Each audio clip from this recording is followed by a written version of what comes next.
everyone, welcome to today's AQCESSRAMP short video. Today we'll be talking about the design guideline.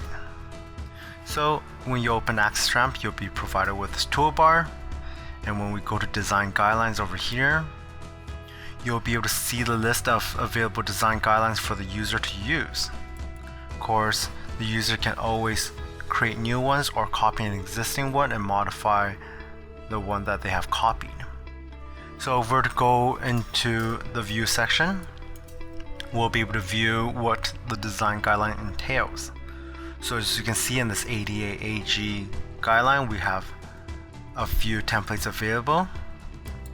And when we go to each of these templates, you can see the default values. So these are the values that are being used to do the initial generation of the curb ramp, in which the user can actually set them as compliant values, so that right off the bat, the curb ramp generated will be compliant to the standards. There's also the curb standards and curb type that's being used to generate the curb ramp. The user can always modify these during the generate ramp step of the design process. In addition to the default values, we also have the design conditions. So the design conditions is what governs the compliancy or the software feedback. So the user is able to enter what's the minimum and maximum values for each of their element, and based off of the values that the user has inputted in the design conditions, the software feedback will provide the user with callouts letting them know whether or not they are compliant to the standards. We'll close that.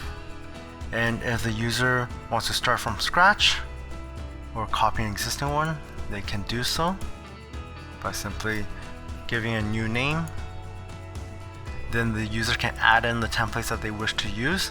So as you can see over here, we have quite the expansive list of available templates for the user to be able to use, ranging from perpendicular to parallel to directional curb ramps.